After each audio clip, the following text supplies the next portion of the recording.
Pronto, agora sim.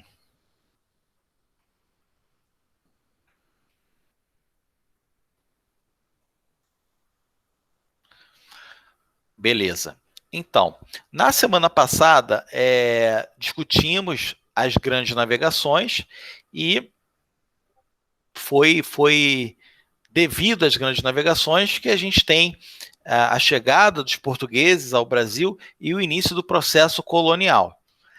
Então, quando a gente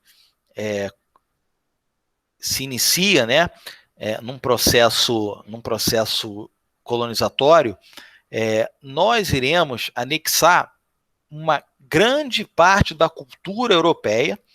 Isso porque essa cultura europeia ela era imposta, ela era colocada à força para os habitantes do território, no caso, os nativos, ou simplesmente índios.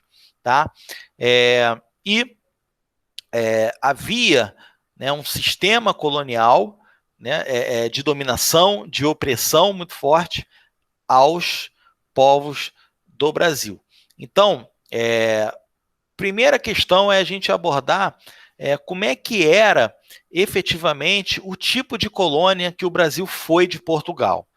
O Brasil foi uma colônia de exploração. Isso porque a principal função do Brasil de 1500 até 1822 era garantir a política mercantil portuguesa. Em linhas gerais, o Brasil ele tinha que fornecer gêneros, o Brasil tinha que mandar a matéria-prima para Portugal poder devolver em produto manufaturado para o Brasil. Então, o Brasil ele era uma colônia que ele era basicamente muito explorado. Tá? E as principais características desse momento, né, desse momento colonial, são a formação das plantations. Né? Que seriam as plantations? Seriam locais onde haveria a monocultura, haveria a exportação dos gêneros agrícolas, o latifúndio, que é exatamente a grande propriedade rural.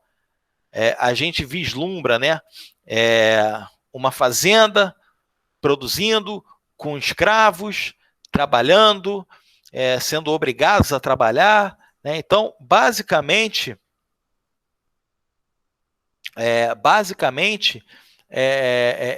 uma estrutura arcaica, né? Uma estrutura bem peculiar.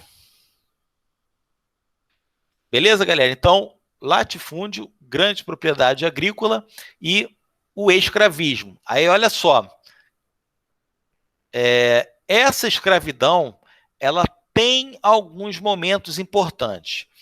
Na primeira fase, que é a fase pré-colonial, não se notabiliza uma escravidão dos indígenas, e sim um escambo, ou seja, e sim uma troca de gêneros, uma troca de trabalho, produto e trabalho. Então, exemplo, o índio, ele fazia um serviço e ele ganhava um pagamento, só que o pagamento não era em dinheiro, era o pagamento em coisas inúteis para os portugueses, como facões, machados, espelho, roupas, brincos, acessórios em geral. Tá? Então, durante esse primeiro momento, a gente tem uma relação de escambo com o nativo. Escravidão, num conceito que nós estamos acostumados, é quando o africano vem para a América trabalhar como uma mercadoria, como uma peça. Tá? Então, vocês têm que ficar antenado nisso aí. No início, no período pré-colonial, no próximo slide eu vou explicar melhor, o índio ele trabalhava em troca de algum presente, né? Algum escambo, não tinha dinheiro. E a última característica é o pacto colonial, que era o monopólio de comércio da metrópole sobre a colônia. Ou seja, a colônia ela só pode comprar e vender para a metrópole. os produtos. Enquanto a metrópole, ela tem a liberdade de comercializar com outros países da Europa. Porém, a colônia, ela só pode comercializar com a sua metrópole, vamos dizer assim, tá ok? Então, galera, isso é importante, tá? Essas características são importantes porque são as características das plantations. Lá na folhinha, no material, tem uma parte específica falando dos plantations, tá? Então, se liga na dica aí que é importante. Olha só, pessoal, basicamente, essa era a estrutura da colonização brasileira em relação a Portugal. Metrópole, Portugal. Colônia, Brasil. Observa a setinha de cima. Envio de matéria-prima. Exemplo, o Brasil enviava para Portugal o pau-brasil. Quando chegava em Portugal, esse pau-brasil ele era transformado, ele era manufaturado. E aí ele virava tinta para pintar tecidos, ele virava móveis, ele virava navios. Isso é manufaturar. É você transformar um produto, né, transformar, melhor dizendo, a matéria-prima em um produto final para o consumo. Utilizando através do monopólio, da exclusividade desse ou de outro produto qualquer. Eu citei pau-brasil porque é logo a fase de início, mas depois a gente entra no período colonial, onde a produção ela é feita através do açúcar, né? Ela é feita depois através da mineração e por aí vai. Então, você tem um monopólio. O direito da colônia, o direito da metrópole exercer o domínio sobre a colônia. Galera, eu gostaria muito que vocês participassem agora, pelo menos um de vocês. Vou ficar muito feliz. Monopólio é uma das características que eu pedi para vocês darem uma força a mais. Monopólio é uma característica de uma importante época econômica, né? Uma importante fase do capitalismo. Então, essa fase desse capitalismo é a fase onde a gente tem o monopólio, é a fase onde a gente tem o intervencionismo, é a fase do protecionismo alfandegário, é a fase do metalismo. O conjunto dessas características formam qual tipo de capitalismo? Qual modelo capitalista? Isso eu disse na semana passada e informei para vocês que isso é muito importante. Então, nossa segunda aula, a galera ainda fica um pouco com vergonha de participar, né?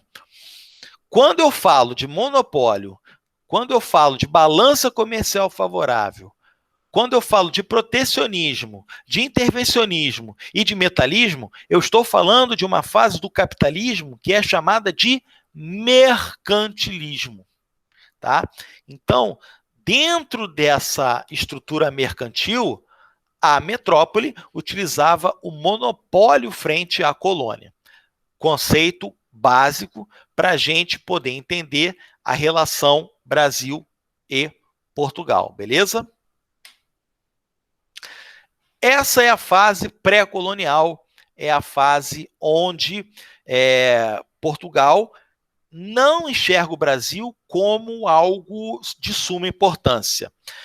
O Brasil para Portugal, ele está em outro patamar, né, um patamar mais baixo em relação às Índias.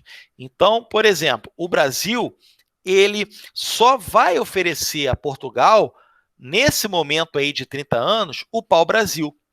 Enquanto Portugal está muito mais interessado na economia asiática, nas especiarias. Então, o Brasil, como eu coloquei ali no slide, o Brasil ele está em segundo plano, porque o primeiro plano é as Índias. E mais, o Brasil não oferece logo de início os metais preciosos. Então, o fato de não ter metais preciosos impossibilita Portugal iniciar o seu metalismo. Então, Portugal deixa o Brasil de lado, deixa o Brasil em outro patamar e vai continuar exercendo monopólio com o Oriente. Tá ok? Características do período pré-colonial: você tem a exploração predatória do pau-brasil, que é essa árvore aí.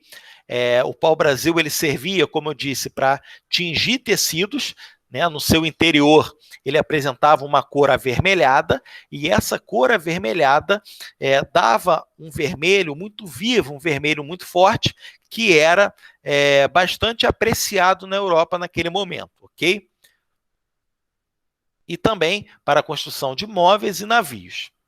A exploração ela é nômade e também predatória. Ou seja, vamos lá. Por que é predatória? Porque os índios, a mando dos portugueses, eles vão retirando a árvore sem nenhum cuidado em replantar. Então, eles avançam mata dentro, tirando aquela vegetação e deixando para lá. Nômade, por quê? Além de predatória, os índios e os portugueses, eles iam tirando as árvores. A partir do momento que não havia mais árvores naquela região, eles arrumavam suas coisas e metiam o pé, iam para outras regiões. E isso foi destruindo o quê, galera? A Mata Atlântica, né? A Mata Atlântica, que era muito abundante no litoral brasileiro, ela já começa a sofrer as interferências humanas. Então, ela já começa a perder espaço frente à colonização. Ok? Vamos lá. Escambo com os índios.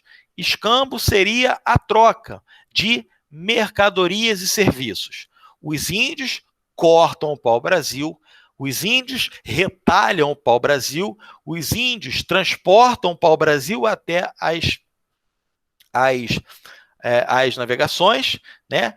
E, em troca, o índio ganhava produtos que nós chamamos de bugigangas, quinquilharias.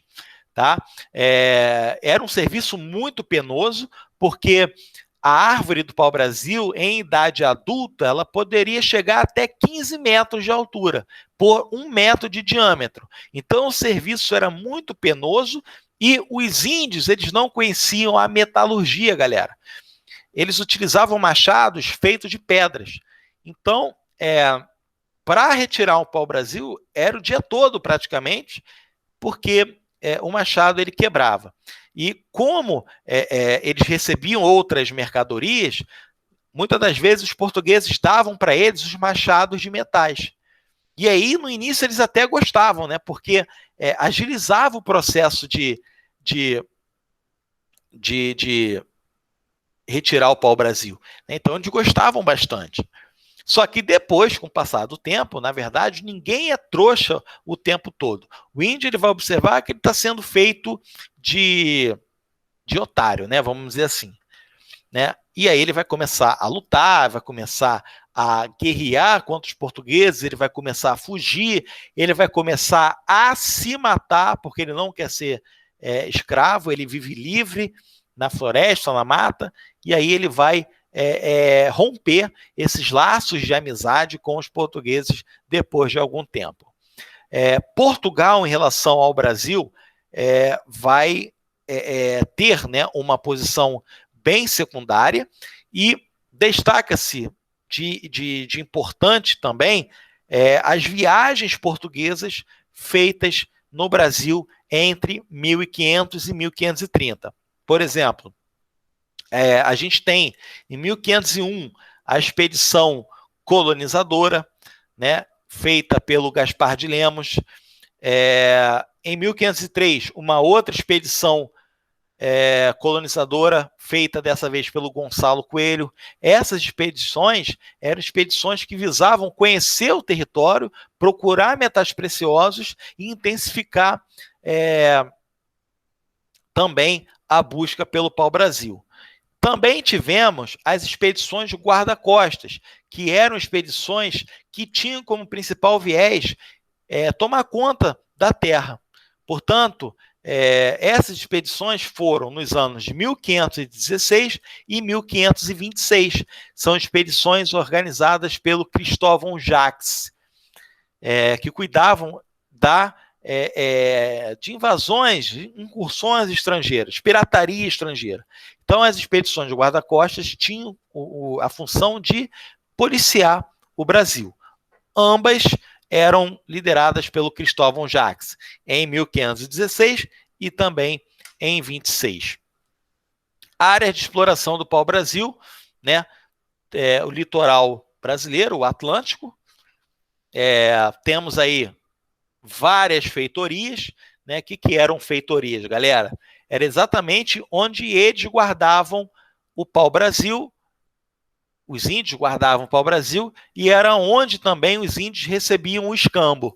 Então, à medida que esse índio acabava o serviço, ele passava na feitoria para poder receber o seu pagamento. Como eu disse para vocês, produtos, né, bem básicos mesmo. Um outro personagem também importante desse período é o cidadão chamado Fernando de Noronha. O Fernando de Noronha, ele foi o primeiro cara que arrendou o Brasil a Portugal. Então, o rei de Portugal, o Dom Manuel I, o Venturoso, ele vai entregar ao Fernando de Noronha a missão de recolher o pau-brasil. Ele vai ceder um estanco ao Fernando de Noronha. E aí o Fernando de Noronha ele vai enriquecer bastante, porque ele vai explorar o pau-brasil, vai explorar a mão de obra indígena, vai levar para a Europa toneladas de tora de pau-brasil, vai ganhar dinheiro e, como prêmio, ele acaba recebendo um lote de terras que futuramente vem a ser chamado de Fernando de Noronha, o arquipélago Fernando de Noronha, que faz parte do estado de Pernambuco. Em 1530, galera, o nosso Martim Afonso de Souza vai ter um papel muito importante aqui no Brasil. Por quê? O Martim Afonso de Souza ele vai ser responsável em colonizar o Brasil, em ocupar o Brasil diretamente. Uma outra expedição, né, a famosa expedição colonizadora, e nessa expedição colonizadora, o Martim Afonso de Souza, ele entende que é necessário povoar o Brasil. E aí ele vai ter uma missão muito difícil, que é povoar o Brasil, e aí também, de quebra, ele vai dar início, galera, à plantação de cana-de-açúcar. E a partir de 1530, o pau-brasil ele deixa de ser um produto, né, de vanguarda e passa a ser a cana-de-açúcar. Então, a partir desse momento, 1530, a concepção de Portugal ela muda em relação ao Brasil. Então, o Brasil ele passa a ser pioneiro, ao invés das Índias.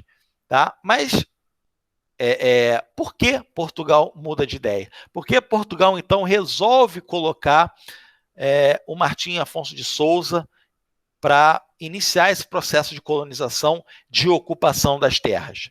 Primeiro, olha lá o slide. Medo de perder as terras para os invasores. É notório, é provado por A mais B, que durante o período pré-colonial, espanhóis e principalmente franceses atacavam a costa brasileira para poder fazer o tráfico de pau-brasil.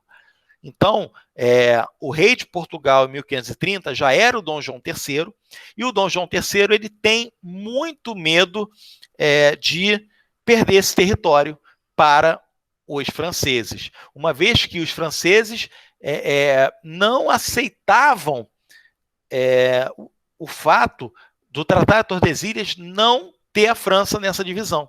Então, os franceses eles sempre vão questionar a divisão de Tordesilhas. Por isso, eles vão atacar o Brasil sistematicamente.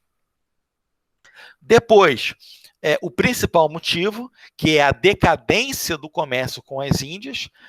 O comércio com as Índias ele cai bastante, Portugal não consegue manter aquele sucesso das empreitadas iniciais. Há também a concorrência aumentando, outros países da Europa, como a Inglaterra, a própria Espanha, a própria França, começam a ir também na Ásia, no Oriente, para poder fazer o comércio com as especiarias. Então, a decadência do comércio português com as Índias é, sem dúvida nenhuma, o principal fator. O Dom João III ele precisa ter um plano B. E aí esse plano B é exatamente o Brasil. Esperança de encontrar metais preciosos, uma vez que a Espanha já havia encontrado metais preciosos na sua porção da América, principalmente na região do México, na região dos astecas. Então, Portugal, sabendo disso, vai ter também isso como um grande objetivo, que é a busca por metais preciosos. E aí, meus amigos, a estrutura administrativa do Brasil ela foi montada através do sistema das capitanias hereditárias, que são 15 lotes, igual a gente está vendo aí no nosso slide, e esses lotes eles seriam entregues a 12 donatários. E esses lotes passariam de pai para filho, por isso hereditários. Tá? Então, do Maranhão até Santana, Portugal vai dividir e vai entregar a investidores a missão de povoar a terra e também fazer a economia crescer. Perfeito? 15 lotes horizontais entregues pelo rei a membros da corte de sua confiança, principalmente os burgueses e também a nobreza. Essa capitania ela era doada através de um instrumento chamado de carta de doação. Esse documento transferia a posse do rei para o capitão. Porém, meus amigos, essa terra ela não era dada, ela era doada. Cabia ao rei retirar o domínio dos capitães se ele achasse necessário. Então, ele poderia simplesmente trocar o capitão donatário a seu bel prazer. O capitão donatário é aquele que recebe um dos lotes. A carta foral estabelece os direitos e deveres dos donatários e de todos os colonos, tá? Porque os colonos são as pessoas que vêm morar no Brasil. Essas pessoas elas precisam seguir leis. E quem vai impor essas leis é o capitão donatário, tá? Direitos dos capitães: aplicar a justiça, escravizar os índios e doar terras, doar sesmarias. Então, esse capitão donatário, ele podia chegar e doar sua terra para outras pessoas. E aí, a gente chega até na geografia, na concentração fundiária, porque ele vai ter uma terra e vai doar para quem? Ele vai doar para pessoas que ele confia. Então, ele vai doar para a própria elite. Então, desde sempre, galera, o pobre ele vai ter muita dificuldade em ter acesso à terra, porque o capitão donatário ele sempre vai doar para aquela pessoa que é amiga dele. Mesmo essa pessoa não sendo uma boa administradora, mas é amiga dele, tem dinheiro, né? Então, o ciclo econômico sempre vai ficar girando entre eles. Agora, o capitão donatário ele também tem deveres a serem observados. Por exemplo, fundar povoados, cobrar impostos e defender o território. Fundar povoados, ou seja, fundar vamos dizer assim, cidades. Só que para fundar cidades, precisa de quê? Precisa de pessoas. Só que aí entramos em uma outra problemática. Quais pessoas aceitarão vir para o Brasil para poder trabalhar em uma obra complicada, em uma obra pesada. Né? Então, havia uma grande dificuldade de encontrar a mão de obra disposta a trabalhar. Né? Então, isso não deixa de ser um dos fracassos das capitanias hereditárias. Porque se você não tem mão de obra, não tem trabalho. Né? Então, alguns relatos são incríveis. As pessoas dizem que não querem vir para o Brasil porque o Brasil é o quinto dos infernos. Inclusive, teve até uma minissérie da Globo com esse nome. Isso porque, primeiro, os europeus vão dizer que aqui é muito quente. Aqui nos trópicos é uma temperatura muito quente. E outra, o europeu ele tem, né, uma ideia eurocêntrica, ele se acha superior.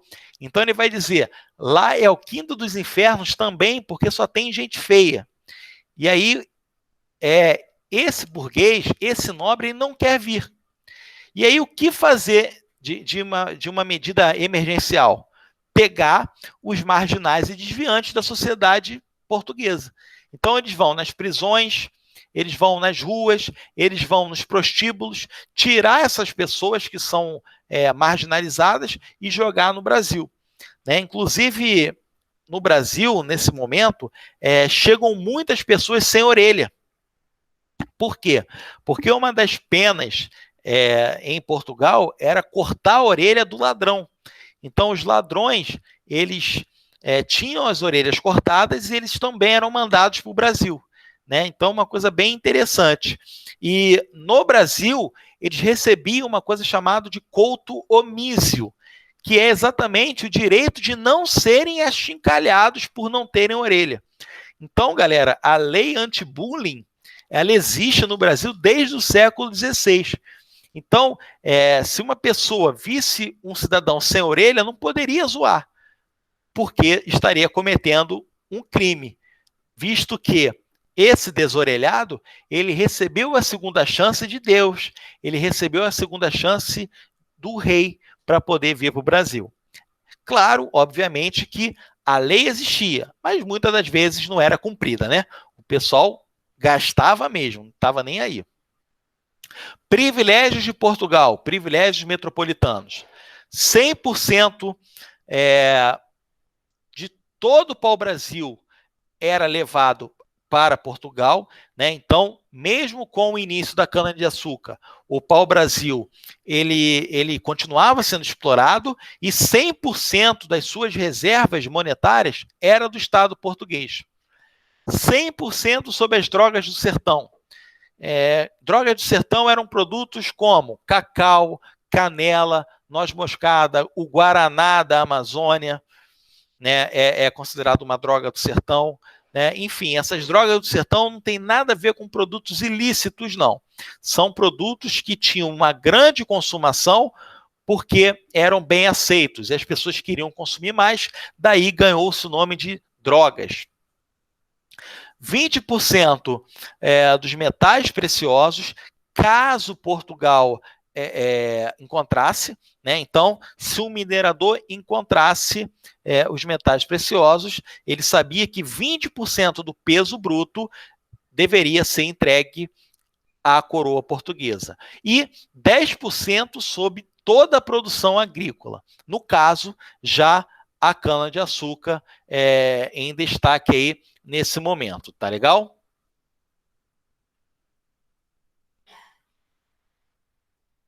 Deixa eu mudar aqui a câmera aqui. E aí, galera, até agora tá tranquilo? Algum feedback? Tranquilo, professor. Show. Então, a gente ainda está falando, né, de capitanias hereditárias. Então, motivos para aplicação deste tipo de organização. Qual? Capitanias hereditárias. Portugal já havia testado o sistema de donatárias nas ilhas do Atlântico, Cabo Verde, Açores e Madeira.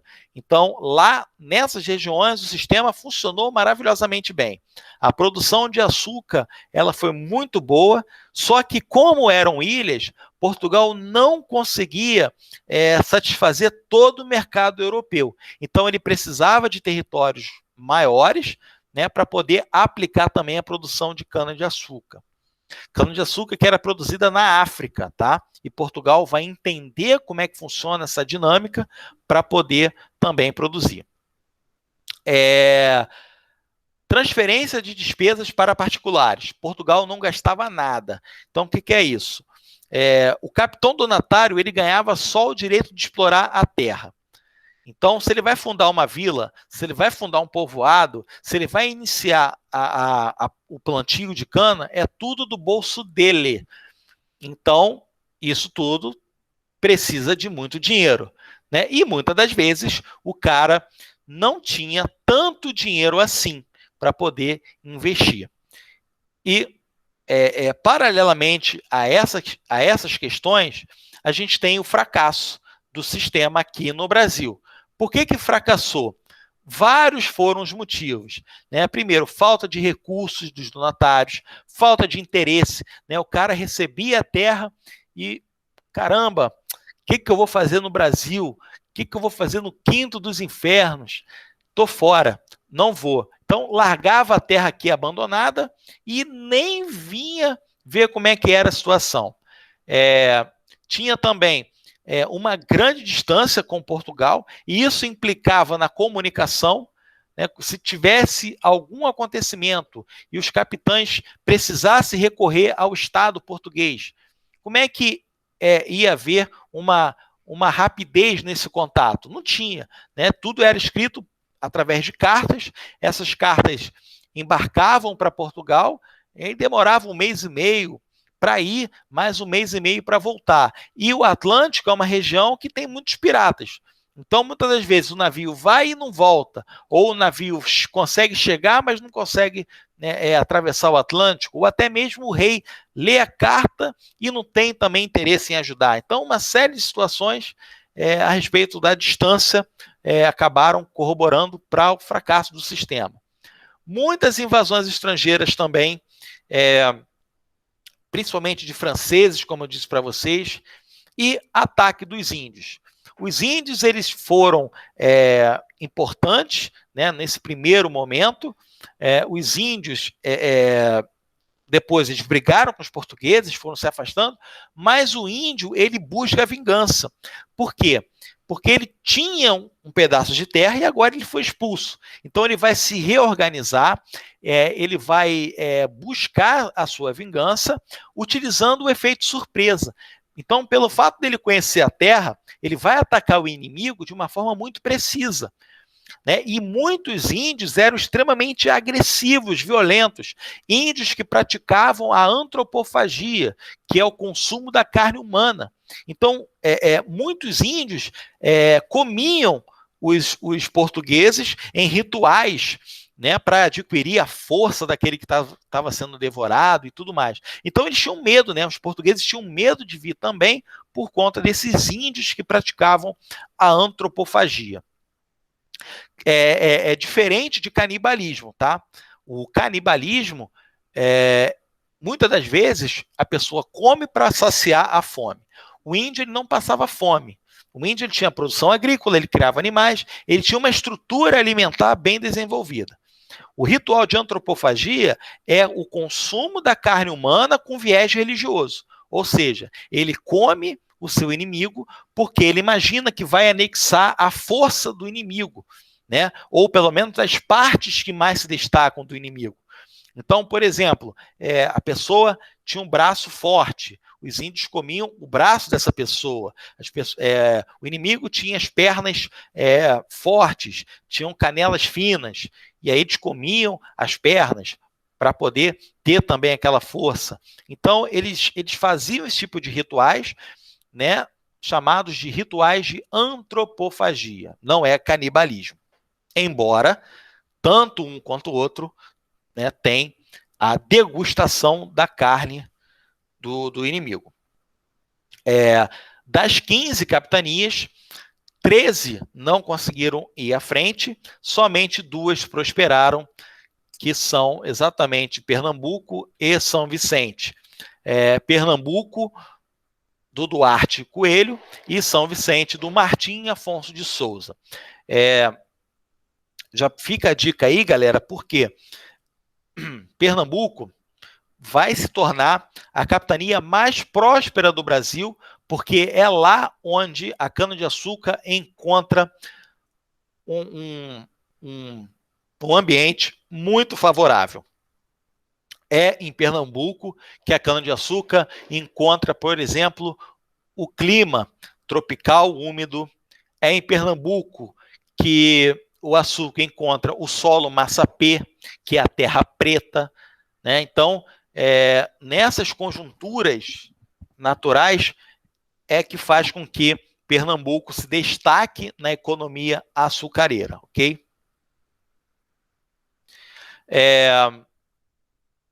Temos aí os governos gerais, né, que é um processo de centralização, tá? De centralização administrativa. Eu vou fazer o seguinte, eu vou sair do slide e ir para o material, porque no material ele está mais explícito aqui para vocês, tá? Então, essa aqui é a aula de semana passada, essa aqui que eu quero.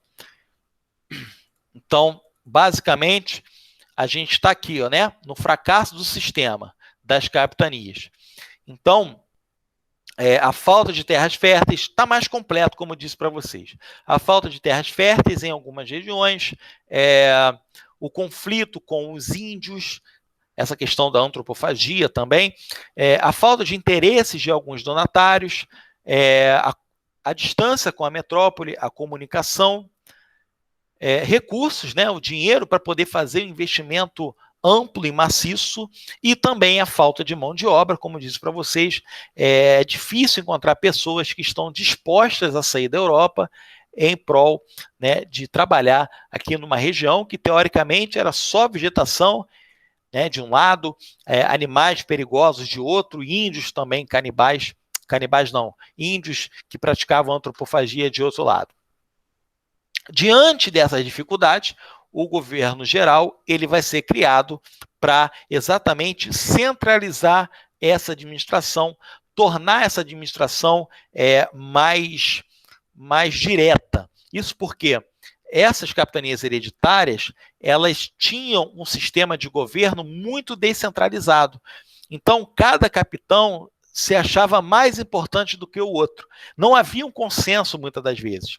Com a criação do governo geral, a gente tem a saída da descentralização, que não deixa de ser um dos motivos para o fracasso do sistema, e a entrada de um governo centralizado, de um governo geral. Tá? Esse governador geral, ele não vai extinguir as capitanias hereditárias.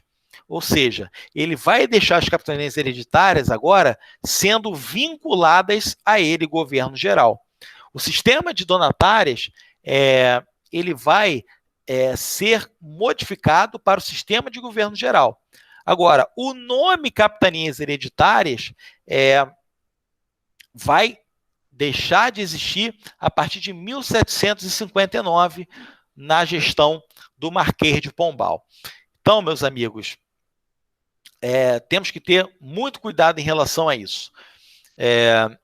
Eu costumo dizer para os alunos, para ficar mais fácil o entendimento, que as capitanias hereditárias são os estados de hoje, né? Então, quando a gente passou para a República, a gente passou a utilizar o termo estado, perfeito? Então, essas capitanias são os estados hoje, guardadas as proporções, tá bom? Como eu disse para vocês, o governador geral ele vem para centralizar, né? Ele vem para tornar a administração mais direta.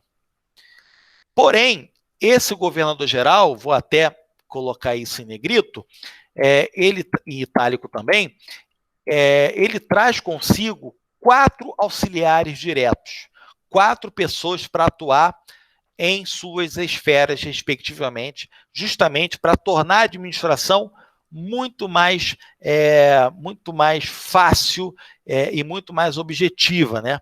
Então, esse governador geral, ele traz o capitão-mor, que é o responsável pela segurança de todo o litoral. Olha aqui meu cursor, como é que tá, ó, no mapa aqui, ó. todo esse litoral. O alcaide-mor, ele vai cuidar da segurança do interior das capitanias, ele vai ser uma espécie de policial, né? Ele vai ser uma espécie de policial militar. O alcaide foi, durante muito tempo aqui no Brasil, um posto militar, hoje em dia não existe mais. O provedor-mor, ele vai cuidar dos negócios, ele vai cuidar das finanças. Vou até escrever aqui para vocês. Ele vai cuidar das finanças, né, dos impostos. Portanto, essa função também cabe ao provedor-mor. E o ouvidor-mor, ele vai cuidar da aplicação da justiça, ok? Então, bem interessante aí, porque cada um desses profissionais atua em uma determinada área. Outro detalhe que é importante a gente ter conhecimento: todos os cargos têm o nome MOR, tá? Esse MOR, ele significa que dentre todos os cargos de capitão, de alcaide, de provedor, de ouvidor, dentre todos esses existe, né, o maior, existe o mais importante, né, o oficial que vai controlar juntamente ao lado do governador-geral, tá? Essa parte aí do Brasil, ok? Galera, dúvidas? Abre o microfone e fala. Não podemos acumular dúvidas. Então depois fica difícil. Tudo ok. Beleza. Fico muito feliz com isso. Bom, observação. As atribuições do governador-geral estavam no regimento de Almerim, ou regimento Castanheira, que era uma espécie de código de leis que o governador-geral ele tinha que respeitar, ele tinha que assinar e passar essas informações adiante.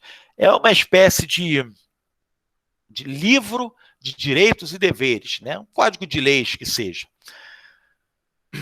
Ao governo geral competia, então, as funções específicas do governador geral, galera. Coordenar a defesa contra ataques, instalando e refazendo fortes, construindo navios e armando os colonos. Então, vamos lá. Galera, em Copacabana, a gente tem uma coisa chamada Forte de Copacabana. Em Cabo Frio, a gente tem a Praia do Forte. Em Niterói, a gente tem o Forte de Jurujuba. Então, galera, são coisas que foram criadas nesse período. O forte é uma fortaleza militar que faz a defesa do litoral, tá? Então, o governador-geral, ele tinha que coordenar essa defesa e passar a missão para o capitão-mor. Armar colonos, entregar armas para as pessoas, seria isso? Sim, exatamente. Esse armar os colonos significa terceirizar a segurança. Então, é correto também usar esse termo aqui, ó, formar milícias. Então, o colono ele podia ganhar o direito de possuir armas e cuidar da defesa, tá? Claro que o governador-geral ele não vai entregar a arma para qualquer um, ele vai selecionar algumas pessoas. Quem serão essas pessoas? Os grandes proprietários de terras. Então, esses grandes proprietários de terras, eles também vão cuidar da segurança. E aí, galera, eles vão aproveitar para impor também o medo, tá? A imposição do medo, porque eles usam armas, eles controlam a segurança e nada será feito contra eles, tá bom? Fazer aliança com os índios e iniciar a sua catequese. É nesse momento aí que tem a chegada dos padres jesuítas, do Manuel da Nóbrega, do José de Anchieta, né? Catequizar o índio é amansar esse índio, é fazer com que esse índio não atrapalhe o processo de colonização, deixar esse índio quietinho para não atrapalhar. Só que para isso precisam dos padres jesuítas, né? Os soldados de Cristo, né? Padres que têm o viés também de militares que vão, aos trancos e barrancos, conseguir catequizar grande parte dos índios. Explorar o interior, explorar o sertão, informando a coroa as descobertas. Doar sesmarias, né, doar terras, no caso, sesmarias são terras, para facilitar a construção dos engenhos. O engenho é onde o açúcar é produzido, tá? Os senhores de engenho são os donos dessas terras onde o açúcar é produzido. Proteger os interesses metropolitanos no que diz respeito ao estanco e arrecadação de impostos. Estanco, galera, falei lá no slide, torno a repetir. O estanco é quando você arrenda algum produto. Por exemplo, o Fernão de Noronha, ele recebeu um estanco, ele recebeu a permissão de explorar o pau-brasil. O pau-brasil pertence à coroa portuguesa, mas ele pode explorar. E depois que ele faz a venda, ele precisa pagar imposto ao Estado, ok? Eu chamo muita atenção de vocês para essas palavras, tá? Escambo e estanco. São palavras que têm um som bem parecido. Escambo é o índio. O índio, ele trabalha em troca de quinquilharias. Estanco é quando a terra é arrendada. Um produto é arrendado. Portanto, escambo, índio, estanco, arrendamento. O primeiro arrendatário foi quem? Fernando de Noronha. Ok, galera? Então, é uma informação bem importante para vocês. O governo geral foi instalado na Bahia de Todos os Santos, na cidade de Salvador, a nossa primeira cidade no Brasil. A nossa primeira capital foi a cidade de Salvador, fundada em 1549 por Tomé de Souza, o nosso primeiro governador-geral. Tá ok? Galera, esse material ele já está à disposição de vocês lá na plataforma, tá? Depois vocês podem retirá-lo de lá, tá? Aqui eu não vou salvar.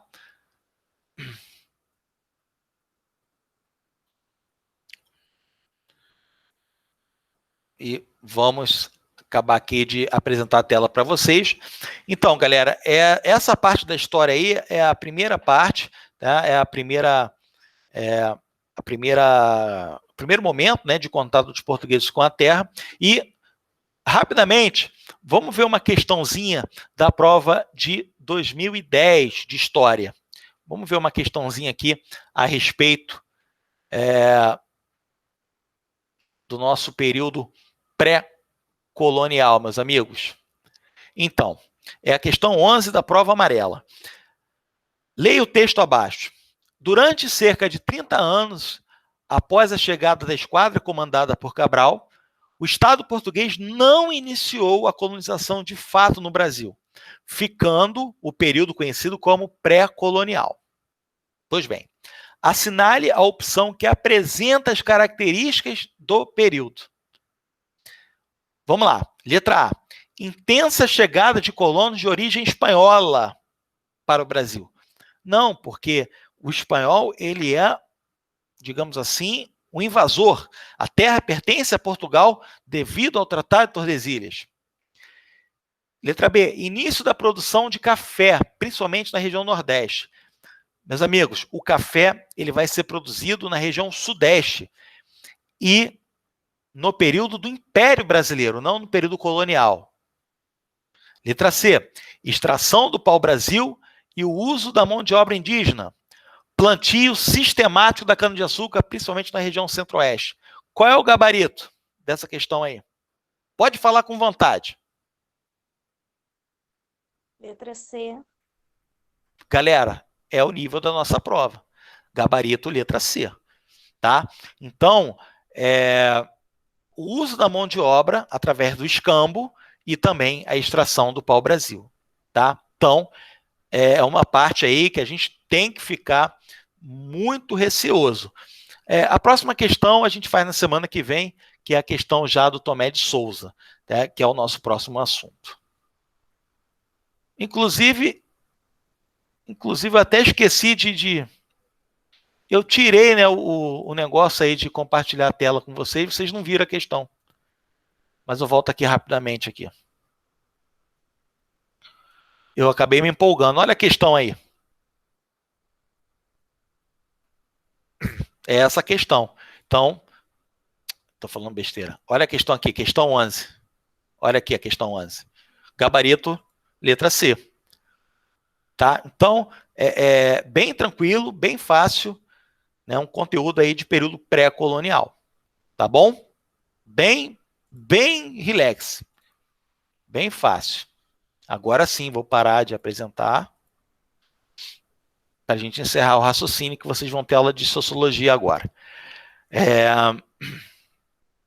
Encerrar aqui a gravação.